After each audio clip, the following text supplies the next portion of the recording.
अस्सलाम वालेकुम dear students, कैसे हैं आप सब। आज हम पढ़ेंगे एक्सरसाइज 1.5 क्लास 9 क्वेश्चन नंबर 1।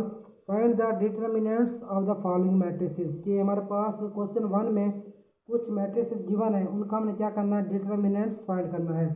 तो प्रीवियस लेक्चर में हमने पढ़ा था कि हमारे पास determinants of a 2x2 matrix क्या होता है। तो इसको थोड़ा सा रिवाइज कर लेते हैं। जैसे कि मेरे पास ये मैट्रिक्स ई है, ठीक है।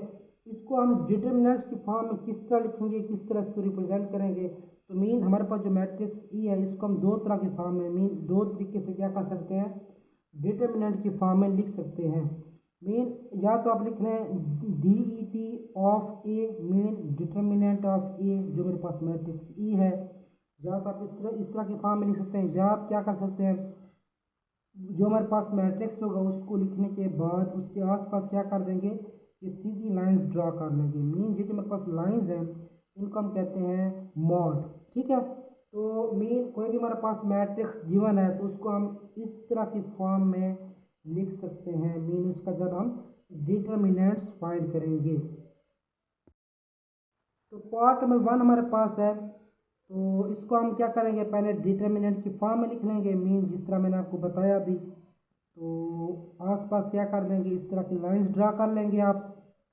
अब हम क्या करेंगे, इसको सॉल्व करेंगे। तो सॉल्व करने के लिए क्या होता है, मीन जो जो हमारे पास डायगोनल एंट्रीज होती है उनको क्या कराते हैं, आपस में मल्टीप्लाई कराते हैं। मीन -1 जो मल्टीप्लाई हो जाएगा 0 के साथ। इसी तरह बीच में हमारे पास माइनस का साइन आता है, मीन दरमियान में। तो जो हमारे पास अदर एंट्रीज बच रही हैं वो भी क्या होती है, आपस में मल्टीप्लाई होते हैं। मीन 1 इंटू क्या हो जाएगा, 2 हो जाएगा। तो ये मीन -1 जब 0 से मल्टीप्लाई हो जाएगा हमारे पास 0 आ जाएगा, माइनस का माइनस आ जाएगा और 2 1 टाइम 2 आ जाएगा, ठीक है। तो मीन हमारे पास रिजल्ट क्या बचेगा, -2। तो जस्ट आपने इसका क्या फाइंड करना था, डिटर्मिनेंट ही फाइंड करना था। तो ये इसका रिजल्ट। पार्ट नंबर 2 में देखें तो हमारे पास डी मैट्रिक्स गिवन है, तो इसका भी हमने क्या करना है, डिटर्मिनेंट फाइंड करना है।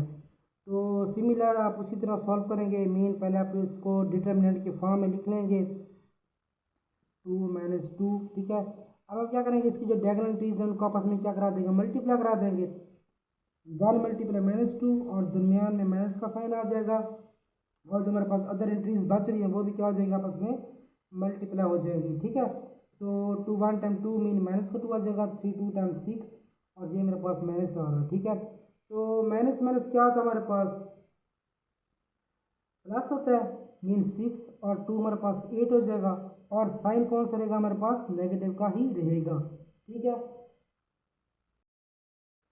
थर्ड पार्ट में देखें तो सिमिलर आप इसको पहले क्या करेंगे, मॉड की शक्ल में लिखेंगे। मीन डिटर्मिनेंट के फॉर्म में लिखेंगे। तो इसको आप मॉड भी कह सकते हैं, 3 2 3 2, ठीक है। तो मीन ये जो हमारे पास डायगोनल एंट्रीज हैं ये क्या हो जाएंगे, आपस में मल्टीप्लाई हो जाएगी। 3 इंटू 2 हो जाएगा, बीच में माइनस का साइन, और 2 इंटू 3 हो जाएगा, ठीक है। तो 3 2 द 6 -2 3 द 6। तो 6 -6 क्या हो जाएगा, हमारे पास 0 हो जाएगा।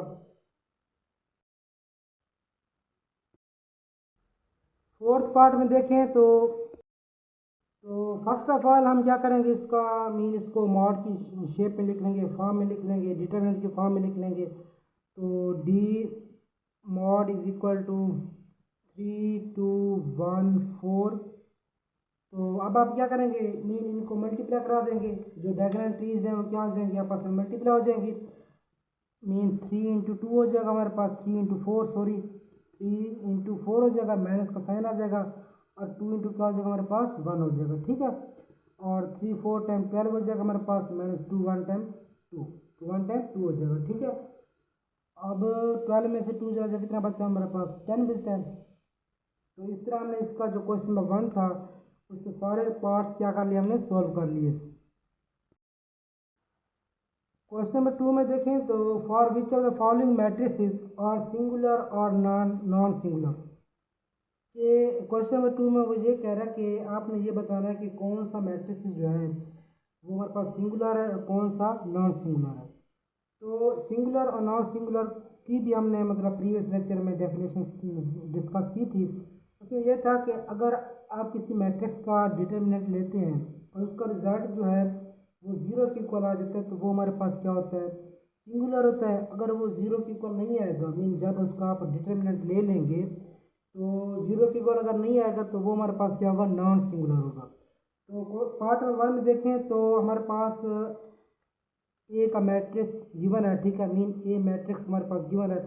तो फर्स्ट ऑफ ऑल हम क्या करेंगे, मैट्रिक्स ए का डिटरमिनेंट लेंगे, ठीक है। तो क्योंकि सिंगुलर और नॉन सिंगुलर तब ही हमें पता चलेगा ना जब हम उसका डिटरमिनेंट लेंगे।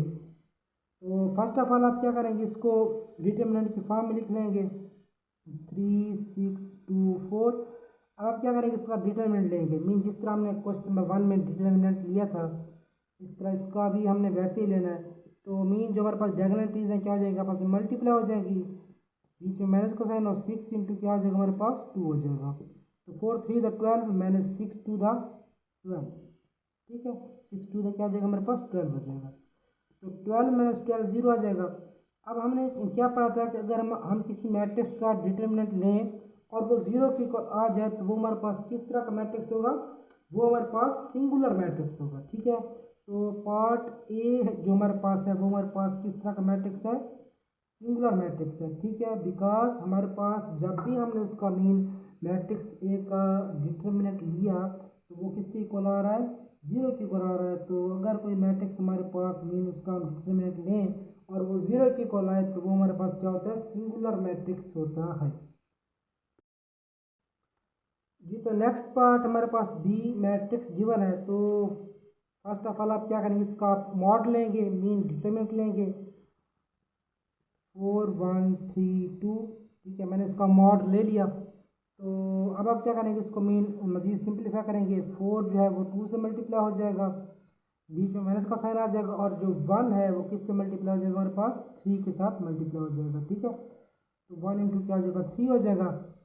अब हम क्या करेंगे, 4 2 द 8 हो जाएगा हमारे पास माइनस 3 1 10 3 हो जाएगा, ठीक है, मीन 8 माइनस 3 हमारे पास कितना बचता है, 5 बचता है। अब देखें मैंने मैट्रिक्स बी का मॉड लिया या डिटरमिनेंट लिया तो उसका जो रिज़ल्ट है वो जीरो की इक्वल नहीं आ रहा, ठीक है। तो जब भी कभी हम किसी मैट्रिक्स का डिटरमिनेंट लेते हैं, ठीक है, और उसका रिजल्ट जो है जीरो की इक्वल ना आए तो वो हमारे पास किस तरह का मैट्रिक्स होता है, वो हमारे पास होता है नॉन सिंगुलर मैट्रिक्स, ठीक है। मतलब उस तरह का मैट्रिक्स हम क्या कहते हैं, नॉन सिंगुलर मैट्रिक्स कहते हैं। थर्ड पार्ट में देखें तो हम क्या करेंगे, पहले पहले इसका मॉड लेंगे, मीन जो डिटरमिनेंट होता है हमारे पास डिटरमिनेंट्स उसका मॉड भी कहते हैं, ठीक है। तो सी का मॉड ले लें आप, इसी तरह मैट्रिक्स का भी ले लें मॉड। अब आप क्या करेंगे, इसको सॉल्व करेंगे, सॉल्व में क्या करेंगे, मीन 7 जो है वो किससे मल्टीप्लाई हो जाएगा 5 से हो जाएगा, माइनस का साइन आ जाएगा, माइनस 9 जो है वो किससे मल्टीप्लाई हो जाएगा 3 से मल्टीप्लाई हो जाएगा, 7 5 से 35 माइनस माइनस प्लस, ये जो माइनस है हमारे पास इस माइनस के साथ क्या हो रहा है मल्टीप्लाई हो रहा है, ठीक है। तो माइनस माइनस क्या होता है हमारे पास प्लस होता है, तो प्लस 9 3 27। तो जब आप इसको सॉल्व करेंगे तो हमारे पास आ जाएगा 62 जो कि जीरो के इक्वल नहीं है, ठीक है। तो मतलब जब भी कभी हम किसी मैट्रिक्स का डिटरमिनेंट लेते हैं या मॉड लेते हैं और उसका रिजल्ट जीरो के इक्वल ना आए तो वो हमारे पास किस तरह का मैट्रिक्स होता है, वो हमारे पास नॉन सिंगुलर मैट्रिक्स होता है, ठीक है। पार्ट नंबर 4 में देखें तो हमारे पास डी मैट्रिक्स गिवन है, इसका हमने क्या करना है, डिटरमिनेंट फाइंड करना है। तो आप क्या कर लेंगे, इसको पहले मॉड की शक्ल में लिख लेंगे 5 माइनस 10 माइनस 2 4, ठीक है। तो मीन को आप क्या करा देंगे, मल्टीप्लाई करा देंगे, मीन जो हमारे पास डायगोनल एंट्रीज हैं वो क्या हो जाएंगे आपस में मल्टीप्लाई हो जाएंगी, 5 इंटू 4, फिर माइनस का साइन आ जाएगा हमारे पास, इसी तरह अदर एंट्रीज भी क्या हो जाएंगी आपस में मल्टीप्लाई हो जाएंगी, ठीक है। तो 5 5 4 द 20 हो जाता है माइनस, अब ये माइनस हमारे पास यहाँ पे है, ठीक है। ये वाला माइनस 10 का और माइनस का 2 ये क्या हो रहा है आपस में मल्टीप्लाई हो रहा है, क्या हो रहा है मल्टीप्लाई हो रहा है, मीन माइनस माइनस क्या हो जाएगा प्लस हो जाएगा, 10 2 टाइम्स 20, ठीक है। तो 20 माइनस 20 हमारे पास जीरो होता है। तो ऐसा मतलब मैट्रिक्स जब भी हम उसका डिटरमिनेंट लेंगे और वो उसका आंसर जो है वो किसकी इक्वल है जीरो की इक्वल आ जाए तो वो हमारे पास किस तरह का मैट्रिक्स होता है, वो हमारे पास सिंगुलर मैट्रिक्स होता है। तो मीन ये हमारे पास किस तरह का मैट्रिक्स होगा, सिंगुलर मैट्रिक्स होगा।